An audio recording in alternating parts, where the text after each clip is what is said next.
Namaha, everybody. Let's just invoke the gurus. Aim Hrim Shrim Aim Klim Soh Hamsa Shiva Soham Sakafrim Hasakshamalavarya Om Hasom Sahakshamalavarya Im Saho Sarupana Rupa Hetavesha Gunave Shri Annapurnama Saita Shri Amritananda Natha Shri Guru Shri Padukam Pujyami Tarpayami Namaha. Aim Hrim Shrim Aim Klim Soh Hamsa Shiva Soham Sakafrem Hasakshamalavarya Om Hasom Sahakshamalavarya Im Saho Sarupana Rupana Navetaveshra Gunave Shri Annapurnama Saita Shri Amritananda Natha Shri Guru Shri Padukam Pujyami Tarpayami Namaha. And just with your hands folded, give thanks to all your teachers, all the people that have worked hard to bring you to this point in your life, all the people that feed you, serve you, help you, heal you, all your teachers, your guides, your friends, your family. Send out grace and beautiful feelings towards every single one of them. Om Shanti, Shanti, Shanti. All right. Namaha. I'm still recovering, so if you hear me coughing a few times, I'm kind of, getting back there, but it's been tough here in Delhi these last few weeks. And I thought today I'm going to take you into the whole concept of the psychology of consciousness from an Indian point of view.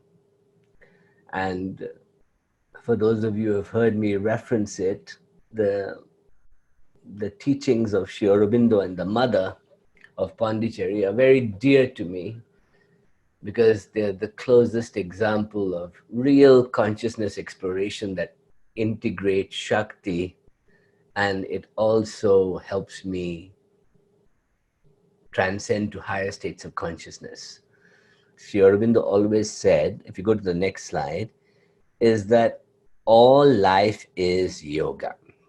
The piercing of the veil between outer conscious and the inner being is one of the crucial movements in yoga. That means this outside world I live in and this inner world that I know exists. This is a great critical journey in yoga or any yoga.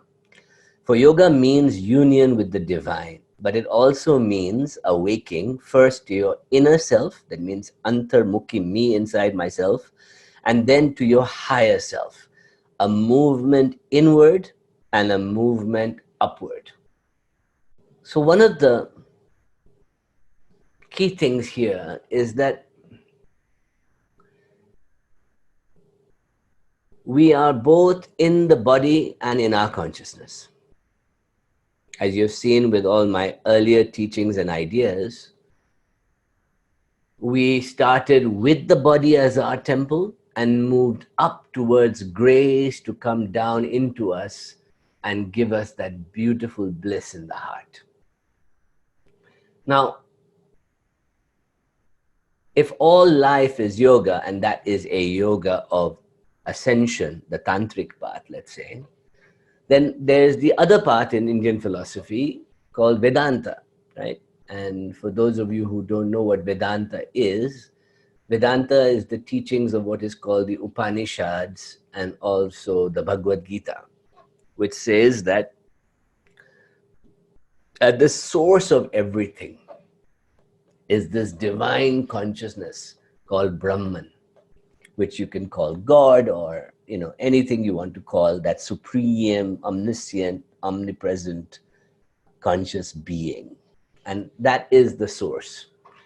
And we, human beings, in our little Jeev Atma, in our little bodies, are that soul, Tattvam Asi, but we are clouded by Maya, the illusion of this duality of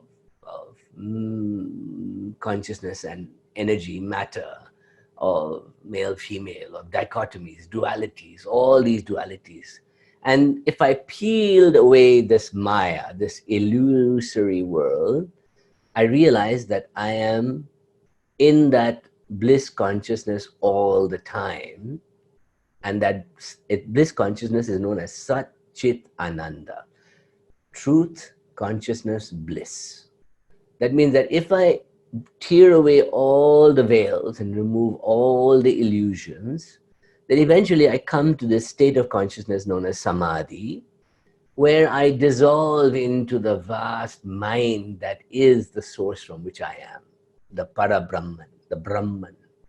And that Brahman and I are the same, just I am vibrating at a different frequency.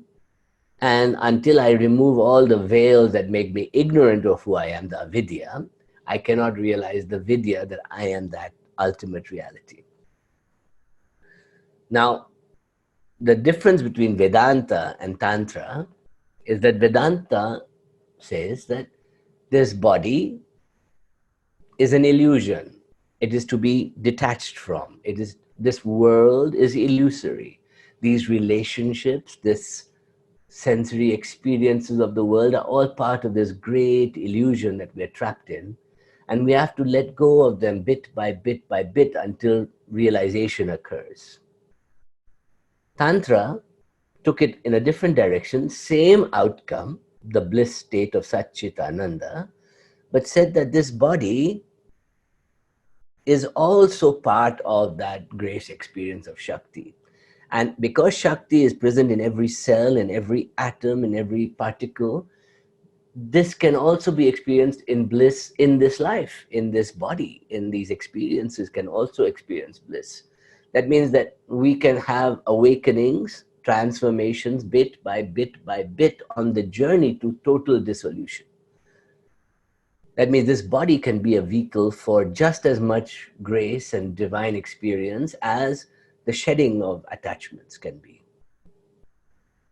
And you find that both schools apply the principles of yoga, which is to harness yourself to that source truth and find your way there.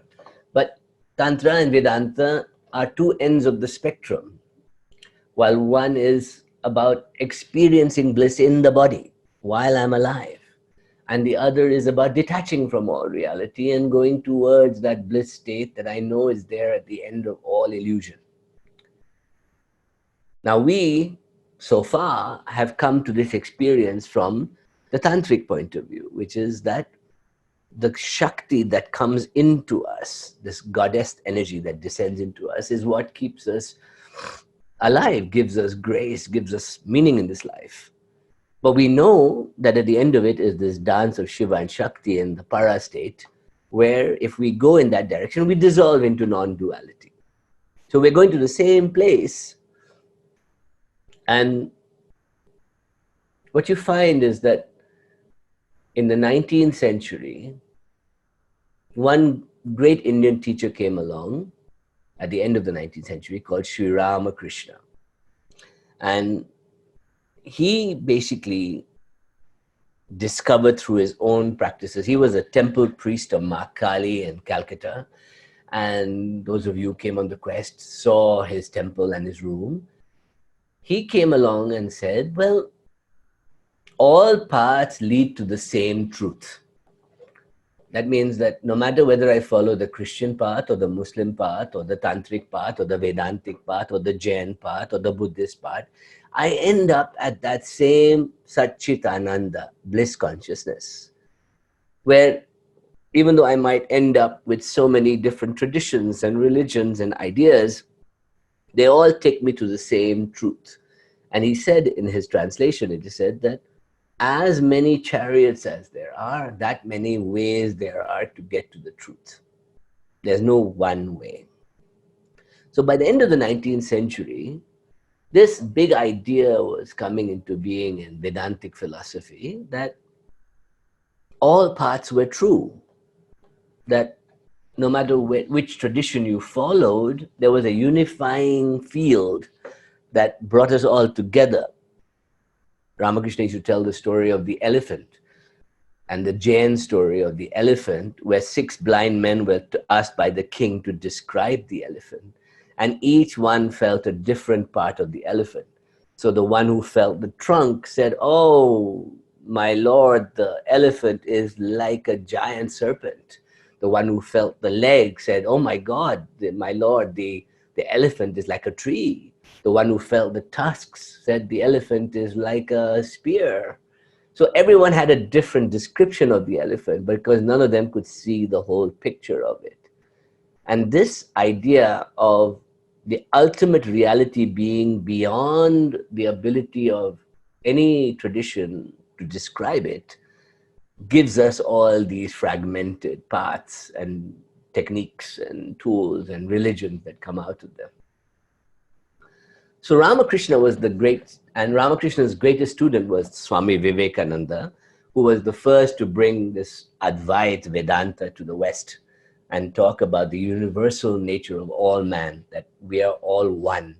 We're all universal beings, spirit, soul, one soul divided into fragmented bodies and fragmented minds. And by the 1890s, when Vivekananda went to America in 1893, he was the superstar of the first Parliament of Religions in Chicago, and he became America's first guru. And in a way, for 3 years in 1893, he became very popular, especially amongst Unitarian and Unity Church members and Universalist Church members, because they were looking for new descriptions of the soul, of direct ways of communicating with God directly. And the teachings of the Bhagavad Gita, of the Upanishads, were very attractive to modern Americans at that time. And they found in Vivekananda a well-spoken English gentleman who could speak both Eastern mysticism and Western philosophy and religion. And they loved it. And it was very popular in the 1890s in America. And by 1895, he had set up the Vedanta Society of America. And that became very influential in the early 20th century, before Yogananda, before Maharishi Mahesh Yogi, before all of them, in spreading the ideas of the soul, of the Atma, of the Brahman, of the universal nature of all mankind. But even Vivekananda, even though Ramakrishna had himself practiced Tantra, did not bring the tantric body aspects of our spirituality to the West. That came much later. And what you find is that at the same time Vivekananda was doing his journeys in America, a young man was coming into being in England, an Indian man. This young man, who was born, Sri Aurobindo Ghosh in Calcutta, was born in 1872, and his father was Anglophile. That means he really believed that the British, because India was a British colony at that time, he really believed that in Britain, culturally and intellectually and philosophically, was far superior to India. He believed that. Many Indians who embraced the British way of life believed that at that time. And so he sent his children off to study in England when they were 6 years old, 5 and 6 years old. So Sri Aurobindo Ghosh, grew up an English gentleman. When he went to study in England, his father told his guardians that he should not have any access to Indian philosophy, Indian friends, nothing like Indian at all. He should grow up a proper English gentleman. And he did. And, for the first 20 years of his life, or first 16 years there in England, he grew up a Paka Englishman. He went to Cambridge University and studied the classics. He knew Latin and Greek and literature. He studied, the current thinking in philosophy. He studied Spinoza and Blake, and he studied Darwin, and he knew about evolution and what was going on at that time in intellectual circles in England. And he comes back to India in 1893. The same year Swami Vivekananda goes to America, he comes back to India as a young man. He's 20-something years old, 20 few years old. And he comes back to India. And even though his father had kept him away from all the intellectual dialogues on India, he had already started reading about the Indian oppression by the British colonial power, and how Indians were struggling, and the formation of the Indian National Congress that was leading to revolutionary ideals in India. And he had discovered all this. And when he returned to India, he went to work for the Maharaja of Baroda, which was in Gujarat. And he went to work there as a clerk. Instead of joining the British Foreign Service, the civil service, he joined the Maharaja's court, because he was then able to study Sanskrit and Indian languages and discover the philosophy of India. And he started reading. And he spent 10 years there. And then when he realized that he was becoming a revolutionary in thinking, he went back to Calcutta, where he was born, and he started writing. And he started writing about freedom, about the complete freedom from British colonial rule, self-rule. And no young person had been doing that before this. So he became radically accepted by the young, fiery freedom fighters of India. And on the other side, the British called him the most dangerous man in India, because his pen was so dangerous that it rallied young men to take up arms and do bombings and do all kinds of crazy things in the name of freedom. And meanwhile, he was very drawn to Indian philosophy, and he took up, he got initiated into advanced states of yoga with a man called Lele while he was still in Baroda. When he came to Calcutta, he was already having experiences. And then there was a major terrorist case in Calcutta, and he was put in jail in 1908 for 1 year. And that 1 year he spent in jail, he had a tremendous series of experiences. He was practicing yoga in jail. He was doing his meditation and things, but he experienced a unifying field experience, that he saw everything as one, as he had read about in the Upanishads, that there was no, everything was one, there was no duality.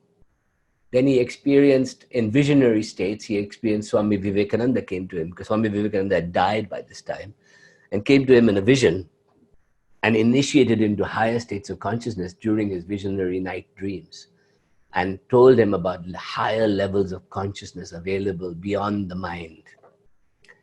And then he had this bhakti experience where he started seeing Krishna in everything. He started seeing Krishna in the guards, in the judge, in his fellow prisoners. He couldn't go anywhere without seeing the divine in everything, in the stones of the prison, in the chair, in the bed, in the toilet pan, everything he saw Krishna. So he had this huge set of experiences while in prison. And of course, it turned out that the judge on his case was a classmate of his from Cambridge. So he respected him as an intellectual and let him off. But Aurobindo knew that he could not continue what he was trying to do, his sadhana, his work, by staying in Calcutta, because the pull of the nationalist movement would have taken him over. So he ran away to a French territory called Pondicherry, which was a beautiful, sleepy little town in South India. He went by ship, and he settled there in 1910, and he started meditating. And for 4 years, he did intense meditation, sun gazing, practices, reading, discovering different siddhis and powers. And he had taken a band of his fellows with him. So there were 5, 6 of them together in these old houses in Pondicherry, living on practically no money. And he was meditating the whole time. Parallel to him, in 1878 in Paris is born this amazing woman called Mira Alfaza. She's part Turkish Jewish and part Egyptian. And she's children of, and both of her parents were artists. And she grew up with art and salons and meeting the greats of the time, from Mondrian to everybody was there in her life. She studied at the Art Académie Julian in Paris. She was, and she was drawn, because of Madame Blavatsky and the earlier Theosophical Society work that she had been involved in early on, she was drawn towards the occult and the esoteric. And she took initiation. Amazing teacher at the time called Max Theon in the 1890s in Paris, who was the founder of one of the great esoteric schools of that time called the White Brotherhood of Luxor. And it is believed that he taught Madame Blavatsky a lot about the brotherhoods and about the ascended masters. And he was a very legendary occultist. He had magical alchemical superpowers, and people came from all over the world to meet him. And he took off to Algeria with his wife and with a few devotees in tow, including Mira Alfaza. And she went off with him in 1906 to Algeria, and there she learned all these amazing alchemical, hermetic, and magical skills. And she became a true living occultist, very powerful. But in her visions, she had been seeing a very beautiful brown-skinned man would come and give her the direction she was looking for. So in 1914, she came with her husband to Pondicherry. He was the consular general in Pondicherry. His name was Richard. And they came there, Ricard, and he came to Pondicherry. And they'd heard about this yogi who had been living there for 4 years. So they went to meet him. And on this staircase, when he was coming down and they were going up, she looked at him and said, "That's the man from my vision." She knew immediately that this was the man that she'd been waiting for. And of course, a new bond grew. But she did not live there at the form an ashram then. She had to, because of the World War I, she went away to Japan for 4 or 5 years, and then she came back in 1920. And then she and Ricard, they separated. She became a resident there. She started working with Sri Aurobindo, and this amazing partnership blossomed. Now, Sri Aurobindo, in the meanwhile, while they were away in Japan, was writing all these essays. And in a magazine he had started called Arya, that was getting into all the young hands across India, about a new evolutionary awakening for human beings, particularly for Indians, but for all human beings. And he started teaching this. And this later was formulated into a book called The Life Divine, which is his seminal book on his philosophy. Meanwhile, the mother, Mira Alfaza, comes back and decides to devote her life to Sri Aurobindo's work. They become partners. And by this time, many people had started growing around Sri Aurobindo, so the place had become like an ashram. So she started organizing everything into an ashram. They took new buildings. She was a child of an accountant, so she knew how to manage the books and keep everything going. And she was also an occultist, so she knew how to work with Sri Aurobindo. And they developed this unusual partnership. And by 1930, he had declared her the mother and said that she was the chosen one who would drive the ashram while he went into retreat to practice his yoga. And this amazing story unfolds of these two giving the world this amazing work we have now. So while the mother and Sri Aurobindo came together, they came with some fundamental philosophical ideas. What they realized about human beings is that we wanted to transcend all the limits imposed on us. Mankind is always ill at ease. We have an inbuilt tendency to change or to want change, to evolve, to grow. It's unstoppable thirst. And the spiritual consciousness seemed like the ultimate outcome, that we would have to force our own evolution towards a spiritual consciousness. Now, so what Sri Aurobindo was doing was he had taken what Ramakrishna had talked about earlier, which was this divine consciousness of all roads leading to the one truth, and said, all right, how do we get past that just samadhi state of dissolution and actually take the whole of humanity with us and the whole earth with us in evolutionary terms? How do we do that? This was a big challenge for him because he had studied evolution, he had studied psychology, he had studied all kinds of things. He knew, and he studied the Vedas, Vedanta carefully.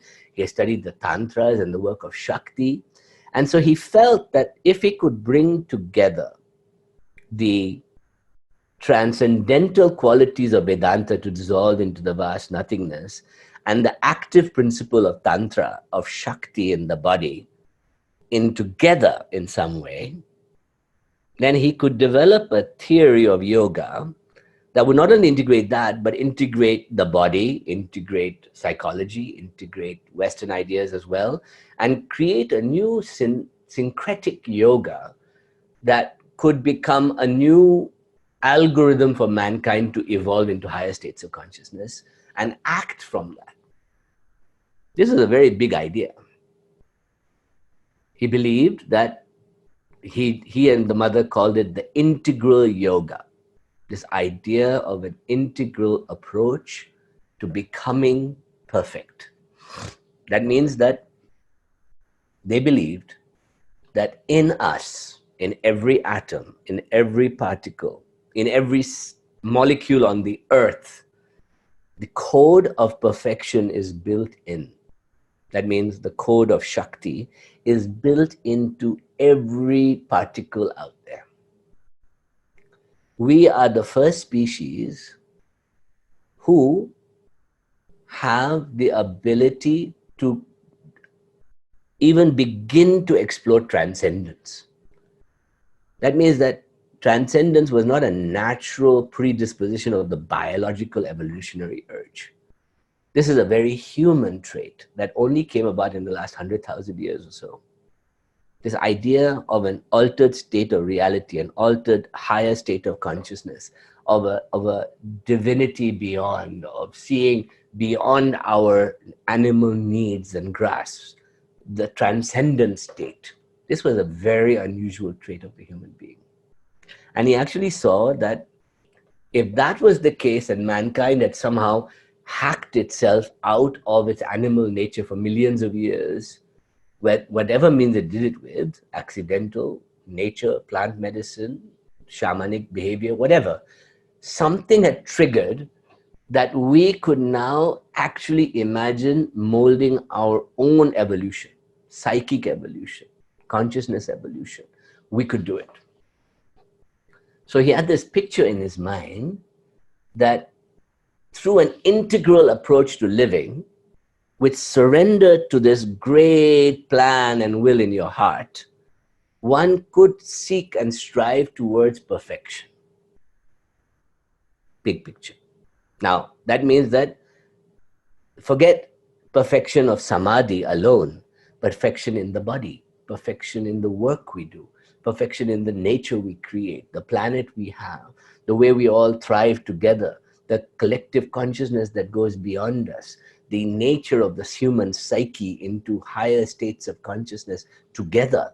All these things were possible in their imagination of this new energy that they were bringing into the earth.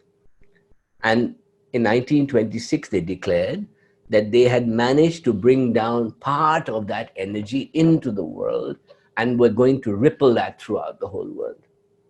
And in 1969, again, the mother said it had completely come down and was now available to us to use.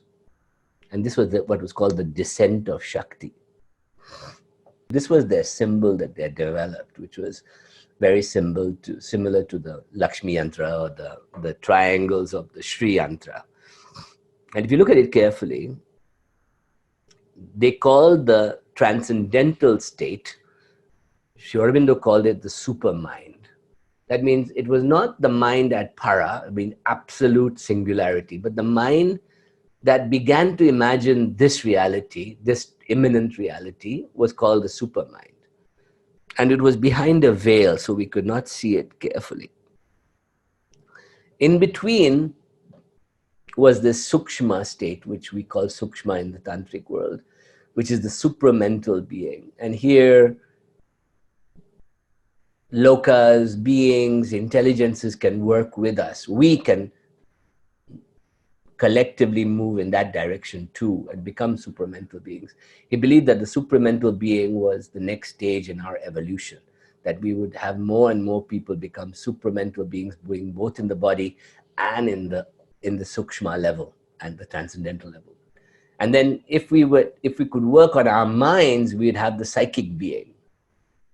And then in the heart, we'd have the bliss being. And then, of course, sensory, the body, and the earth. And so it was the flow of grace would be downwards into the soil, into the very body, into the elements of our being, into the heart. Everything would be affected by this grace flowing into us.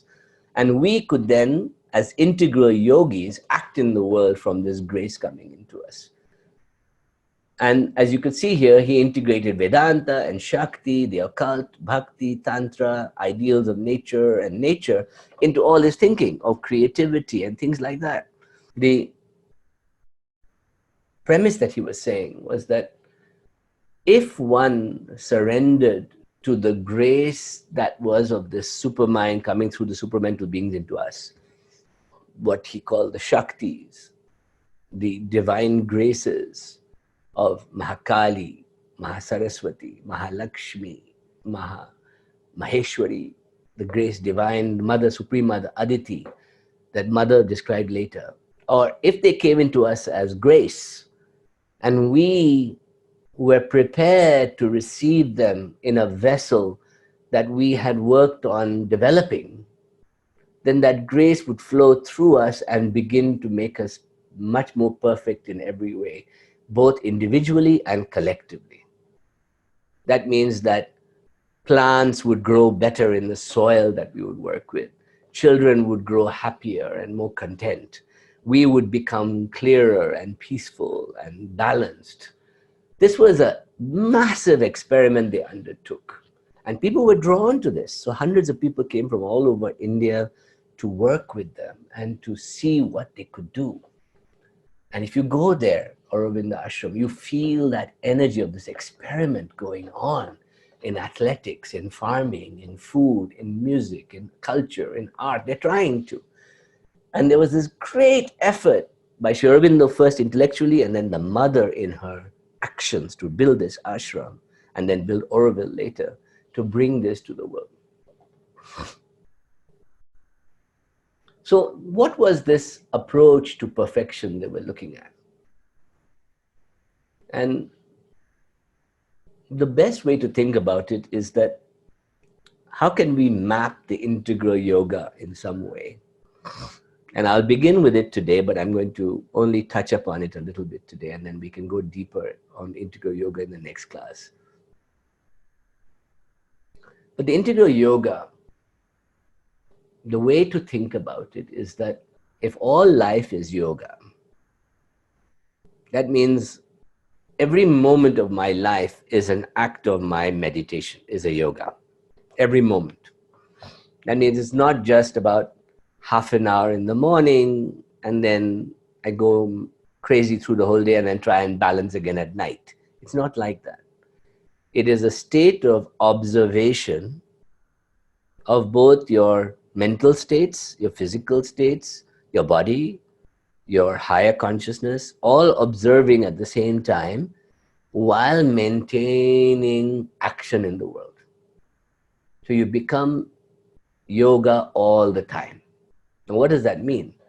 That means that you are, like Gurdjieff and Steiner and others that try to do, observant of yourself through every activity. And they drew, Sri Aurobindo, in his philosophical work, never gave any guidance on how to do this.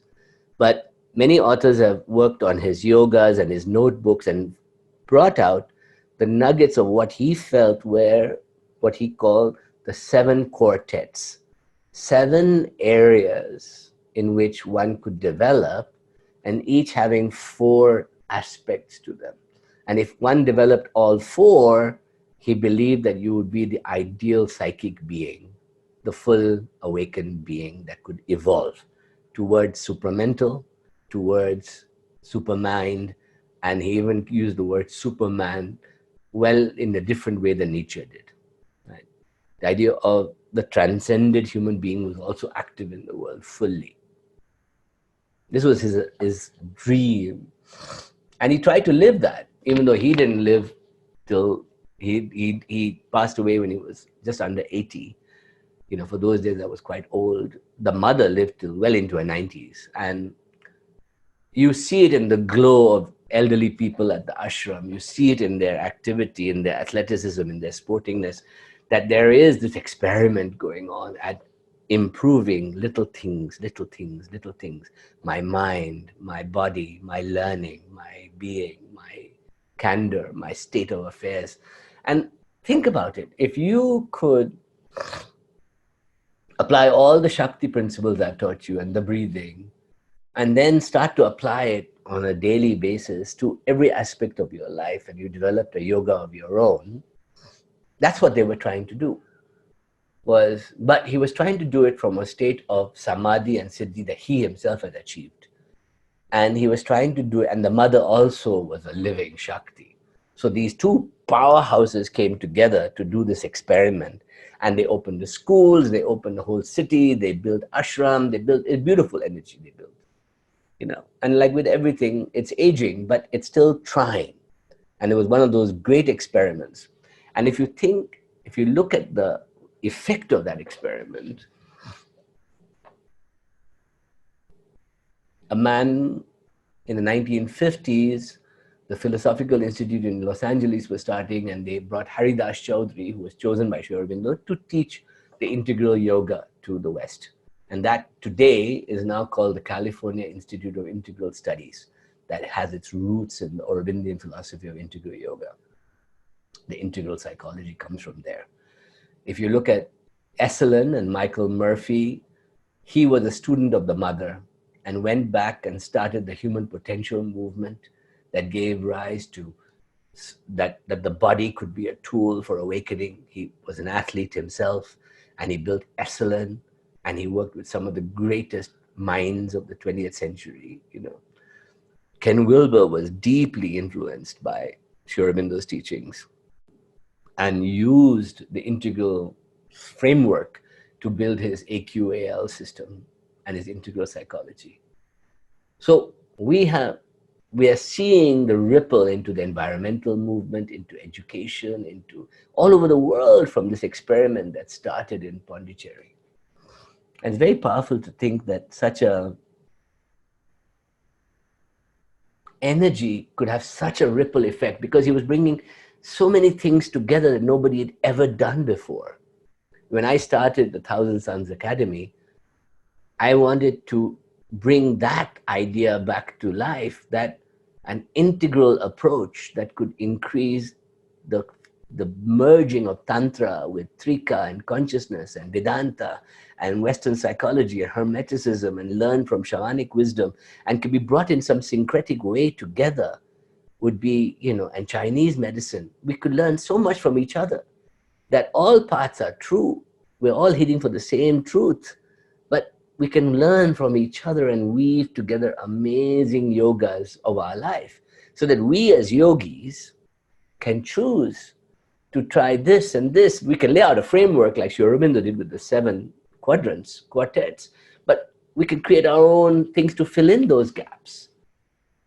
So what I'll do is I'll give you a quick map of the 7 quartets, and then I'll teach you in more detail next class about the integral yoga and how to apply it. So the Sapta Chatusthaya, 7 quartets of perfection, is what the integral yoga was all about. This is not going to be found in the general philosophical books put out by Sri Aurobindo and the mother. This is a much more advanced teaching in the Synthesis of Yoga and in other books that have been now, we've kind of pulled them out and created this dialogue. So what were the 4 goals of the integral yoga? The 4 goals were purification. Now, purification here does not mean detoxifying and becoming vegetarian. No, it means removing the negative energies from every cell, every thought, every part of your being. Second is mukti, which is liberation to enter that dissolution state on demand. That means whenever you wanted to, you could go to the void.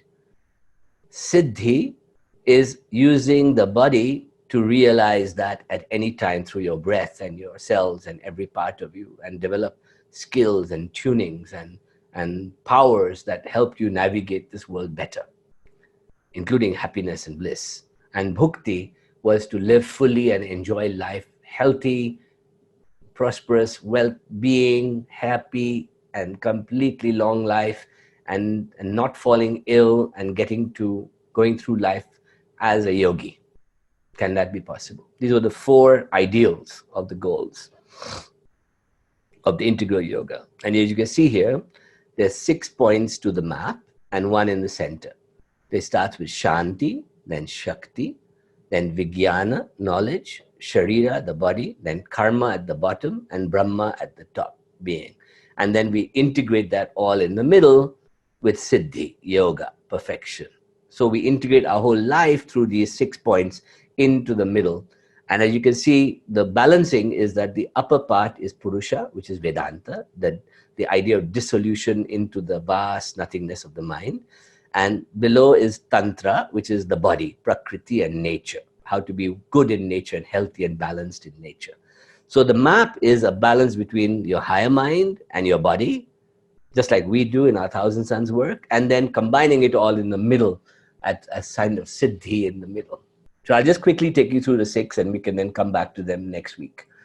So Shanti, the first one on the left side top, is Shanti, is the peace quartet, where how do I develop equanimity? How do I develop equality? That means that I want life to not affect me. I become balanced. I become steady. Nothing can topple me. I don't get stressed out. I don't get freak out at every little thing that goes wrong or too excited about every little thing that goes right. How can I do that? And then once I've cultivated that state of samatha, then I go to Shanti, which is peace. And then I have Sukha, which is happiness, comes from that. And then I become joyful and blissful, like the Dalai Lama. I'm smiling and laughing all the time, no matter what you throw at me. So I develop these 4 states of peace in me. This is the Shanti Chatusthaya. So you want to be as peaceful as you can as a human being. Is Shakti. We're now going to the tantric realm, where we have power. Shakti is power. Virya is that how do I, tap into the divine Shaktis to keep my temperament completely balanced.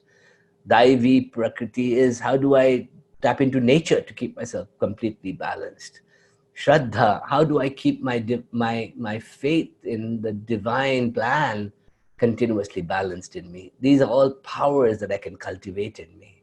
Shakti, the goddesses come into being here, all 4 goddesses. Then Vijnana Chatusthaya, which is knowledge quartet, which is now on the side of Vedanta, on the Purusha side, north side of the line. And here we have knowledge, triple time vision, 8 powers, samadhi. I'll go into these next class, but basically where I transcend space-time and I realize who I really am. And in so doing, I develop siddhis, powers, and I then find myself in complete dissolution into samadhi as well. Sharira is the body. And this is, how can I live perfectly in this world? So I want arogyam, health.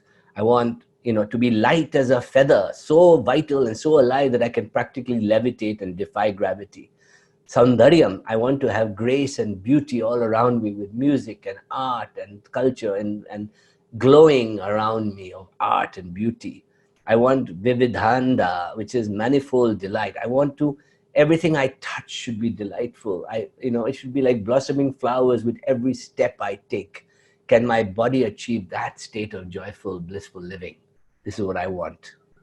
Beautiful. Then we move to karma, which is the action.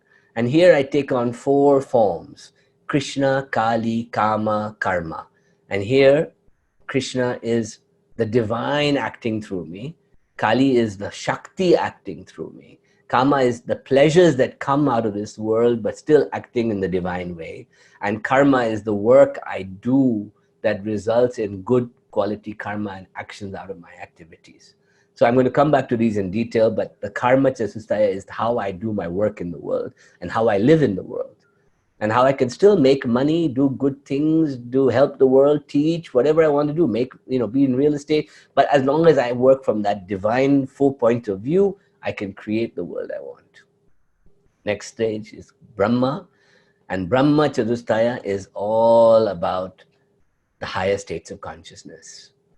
That means that I begin to see universalism in everything. I go beyond religion, beyond race, beyond gender, beyond everything. I am of the mind, of the Brahma mind. Anantam, I am infinite force and quality in all forms. I become one with all. Namaha. Jnanam Brahma. I see consciousness in everything. I see pervading God in everything, divinity in everything. And then I see bliss, delight hidden in everything. This is the Brahma stage. And the last stage, I come to the middle and I go back to the 4 desires, which are Shruddhi, pure mind and body, Mukti, liberation to the dissolution, Bhukti, enjoyment, and Siddhi, full conscious self-realization. In the next class, I'll take you into how each of the 6 can be experienced and how Sri Aurobindo talked about how they can be experienced, and we'll talk about them. For Sri Aurobindo's, there's no technique taught in the school. You don't go to the ashram and learn how to do this integral yoga. There's no such thing. It's an intellectual pursuit of your own. In your own meditation, in your own consciousness, you try and find these balances. And most Aurobindians don't even know of all these 7 quartets, but you do. Because, you know, you're with a hacker here. I like to jump right in and go deep into a teaching before I come and tell you about it. And if you cultivate even 1 or 2 of these in each of the 7 sectors, you will find your life will transform like mine is transforming. And honestly, when I practice the Sri Vidya and I bring it together with the Trika and I bring it together with the Vedanta and I practice NLP and hypnotherapy and psychology and I work together, this syncretic approach becomes natural for me. I become the central point observer, seeing the different yogas in action. And eventually I'll end up designing my own sectors. But right now, this was the highest form I have seen, even better than the one developed by Ken Wilber called AQAL, which is pretty good too. AQAL, Akal, is fantastic, developed by Ken Wilber, but too complex for me.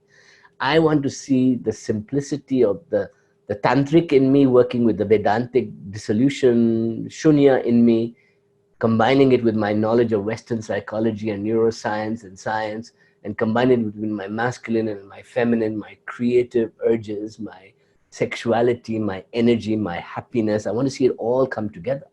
This is why the integral yoga is such a delicious way of doing it. And as I said, this was the last great experiment done that I found. And that's why I'm teaching it to you, because we need to know this so that we can create our own integral yoga. Each one of us is an integral yogi. Why limit ourselves to one teaching alone? Next week, I'll also teach you the symbol of the mother, which was the design of the Matri Mandir in Auroville, which was this beautiful kind of lotus unfolding. The central pillar of it is the descent of the supermind into the world from Aditi, from the womb of the mother. The divine mother's grace pours into us in the middle. And then it pours and becomes 4 of the goddesses, like a 4-headed goddess in your being, in your head, which is Mahasaraswati, Mahakali, Mahalakshmi, and Maheshwari.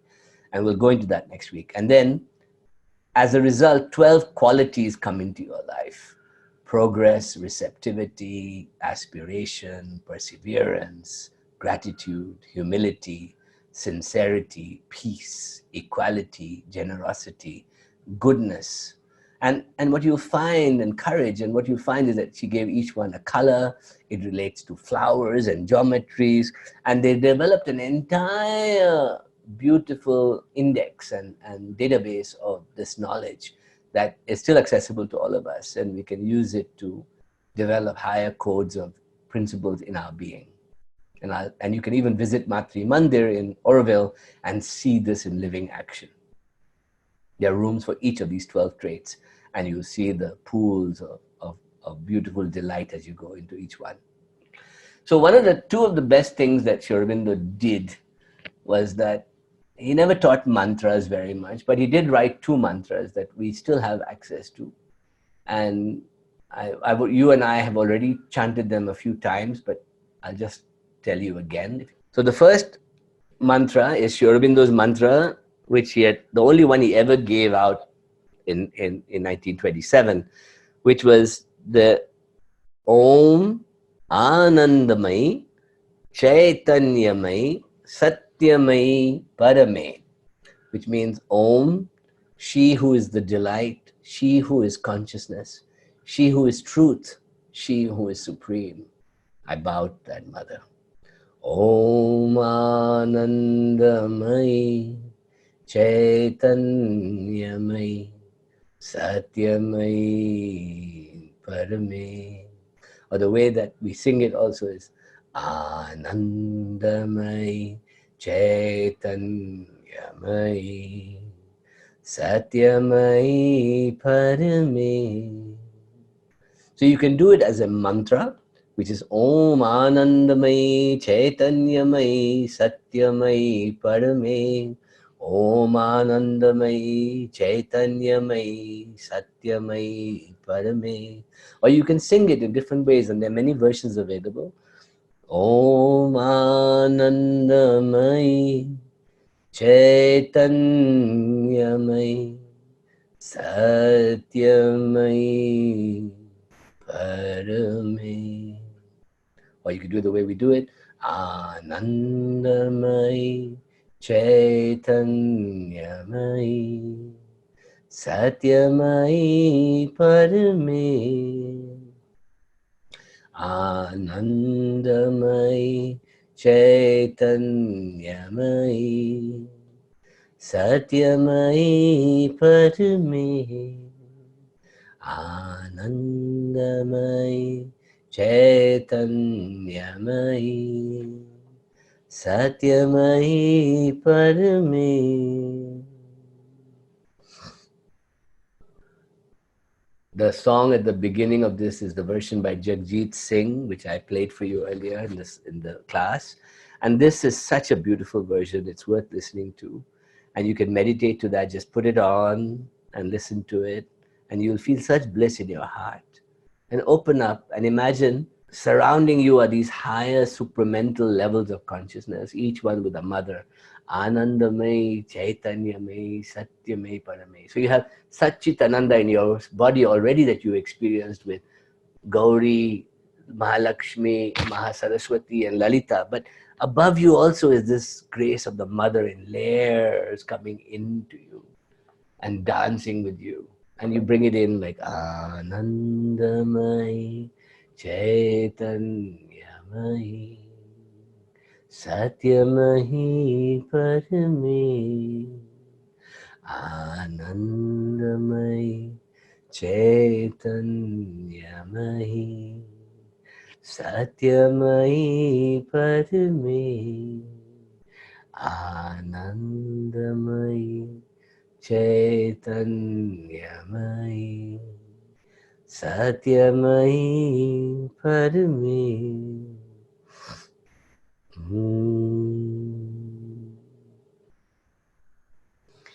And the other mantra he only gave two.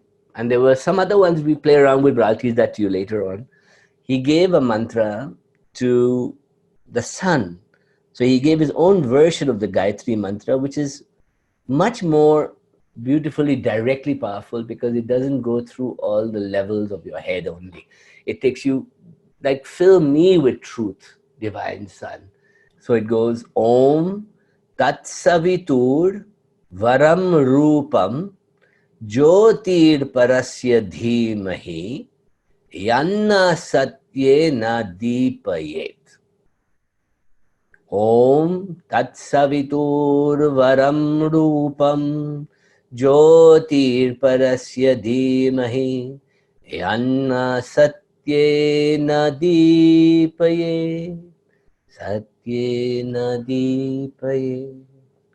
Let us meditate on the most auspicious form of Savitri, Savitri the sun, on the light of the Supreme which shall illumine us with the truth.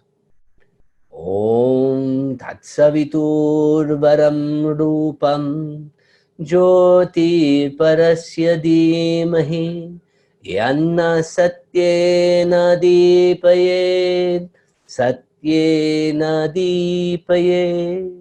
Om Tat Savitur Varam Rupam Jyotir Parasya Dhimahi Yanna Satyena Deepayet. Satyena Deepayet.